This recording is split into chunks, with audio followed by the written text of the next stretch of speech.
सनातन धर्म के अनुयायियों को जोड़ने और धर्म से जुड़ी सभी समस्याओं का समाधान एक ही प्लेटफॉर्म पर प्रदान करने के उद्देश्य से पुण्य सेतु मोबाइल एप्लीकेशन का शुभारंभ जयपुर के टोंक रोड स्थित एक होटल के सभागार में किया गया। डॉ निखिल बंसल के नेतृत्व में लॉन्च किए गए इस एप्लीकेशन का उद्देश्य सनातन धर्म को एकीकृत करना और इसे डिजिटल युग में अधिक सुलभ बनाना है।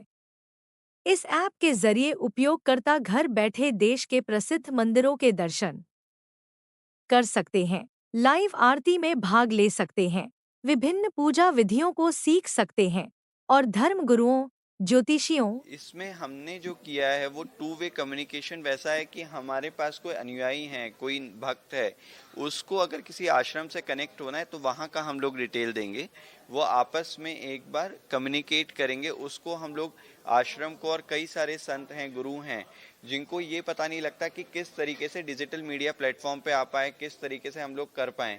तो एक जो उनकी जो रेट लिस्ट होगी या बाकी चीज़ें होगी, वो उसमें सिर्फ हम लोग एक सेतु का काम कर रहे हैं कि वो आज कैसे कि आज मेरे को गुरु बनाना है, आज मेरे को गुरु बनाना है, मेरे को पता ही नहीं है कौन कौन से गुरु हैं, मैं इस विचारधारा में करता हूँ, मैं दूसरी विचारधारा में करता हूँ। तो हमारा है कि जो सेम विचारधारा के गुरु हैं, जिनसे अगर हम जुड़ पाएंगे, अगर सेम विचारधारा के हैं, तो उनसे हम लंबे समय तक जुड़ पाएंगे और हमें उनके मार्गदर्शन मिलते रहेंगे। अगर कई जने हैं जो कि अध्यात्म में हैं, जो कि पूजा पाठ में विश्वास नहीं करते, वो कहते हैं कि हमारा अंदर का जो मन है, हमारा जो विचार है, वो शुद्ध होना जरूरी है। दूसरी तरफ है कि कुछ जने जो पूजा पाठ में विश्वास करते हैं, तो उसमें भी जो जितने बड़े मंदिर हैं, वहाँ के जितने भी धर्म गुरु हैं, संत हैं, पीठाधीश हैं, उनसे हम लोग जोड़ेंगे।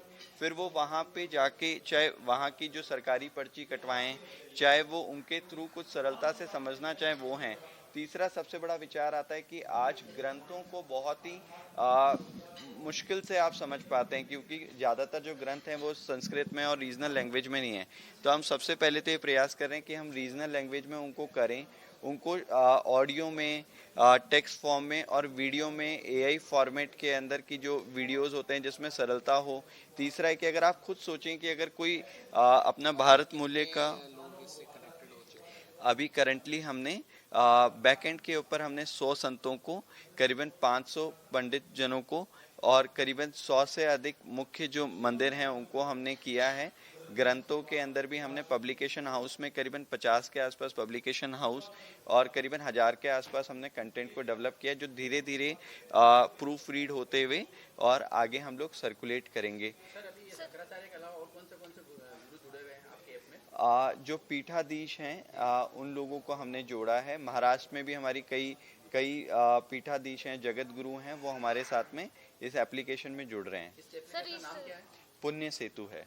इस पुण्य सेतु जो ऐप है, इसका नाम आपने दिया है, इसके पीछे धार्मिक लॉजिक क्या रहा? बेसिकली हम लोग एक सेतु बनाना चाहते थे कि अभी कोई माध्यम नहीं है बीच में जो है वो, अगर मैं इसको बहुत स्पष्टता से बोलूँ तो एक कमीशन बेस्ड, जैसा कि इन्होंने भी कहा कि वो बहुत महंगे हैं, बीच का कोई कम्युनिकेशन नहीं है।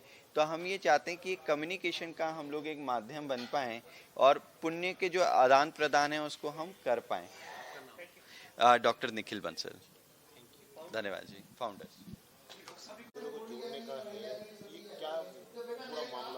ये आज पुण्य सेतु एक ऐप का उद्घाटन कार्यक्रम हुआ है।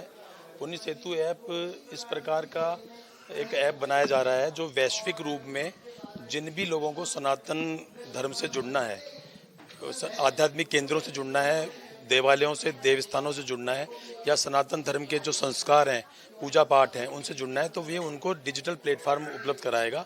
इस माध्यम से पूरे विश्व में बैठा हुआ कोई भी व्यक्ति भारत के किसी भी बड़े आध्यात्मिक केंद्र का दर्शन कर सकेगा, वहाँ कोई अनुष्ठान करना है, पूजा करनी है, वो कर सकेगा। इसके अलावा किसी को यदि व्यक्तिगत पूजा या अनुष्ठान करना है, उस प्रकार का 3 प्रणेताओं ने मिलकर के, तेज बराला जी, डॉक्टर निखिल बंसल जी और सुमित जी, इन तीनों ने मिलकर के और एक ये वैश्विक डिजिटल ऐप पुण्य सेतु के नाम से किया है। और इसके माध्यम से एक सनातन धर्म को समझने की, उसमें अपने जो भी आप कुछ करना चाहते हैं उससे जुड़ने की, और सनातन धर्म को जो लोग आगे बढ़ा रहे हैं इस प्रकार के महात्मा, संत, मंदिर, मठ, उनसे भी जुड़ने का एक ये डिजिटल माध्यम है। मैं आज इसकी उद्घाटन के अवसर पर आया और इनके आयोजकों को इस पुण्य सेतु के ऐप के दिनों दिन ये अच्छा प्रसार करे और पूरे विश्व में बैठे हुए सनातनियों को जोड़े, इसकी शुभकामनाएं, मंगल कामनाएं, आशीर्वाद प्रदान करें। छोटा सा सवाल है कि जैसे एक डिजिटल का माध्यम अच्छा है, ऐसा नहीं लगता कि कहीं जो नई जनरेशन है कि मंदिर जाना छोड़ के खाली, दरअसल इनके जो प्रणेता हैं उन लोगों का ये विचार है कि जो दूर दराज बैठे हुए हैं, अशक्त हैं या जो वृद्ध हो चुके हैं, उन लोगों को जोड़ करके और उन लोगों को दर्शन के लाभ दिलाने के लिए। लेकिन देखिए, आप कितना भी डिजिटल जुड़ जाएं, जब आदमी डिजिटली जुड़ेगा तो वो व्यक्तिशः वहाँ पर उपस्थित होने की भी उसकी उत्कंठा बढ़ेगी।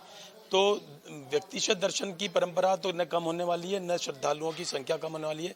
वो उसका तो पुण्य एक अलग पुण्य है, लेकिन जो असमर्थ हैं उन लोगों के लिए है, या जो लोग जुड़ना चाहते हैं, उस आश्रम के बारे में जानना चाहते हैं, इसमें सिर्फ दर्शन का ही वो नहीं है, इसमें बहुत सारे आयाम हैं। जैसे हिंदू ग्रंथों का डिजिटलाइजेशन है, या संत महात्माओं की कथाएं हैं, या उनके उपदेश हैं, या पंडितों से कुछ ज्योतिष के बारे में जानना है, या योगाचार्य लोगों से योग के किसी आसन के बारे में जानना है। ऐसे बहुत सी चीज़ें हैं, सिर्फ मंदिर के दर्शन तक जुड़ा हुआ नहीं है, इसके 9-10 अलग अलग भाग हैं और ये सब लोग बहुत उपयोगी सिद्ध होंगे, ऐसा मैं मानता हूँ। मैं पंचखंड पीठाधीश्वर आचार्य स्वामी सोमेंद्र महाराज।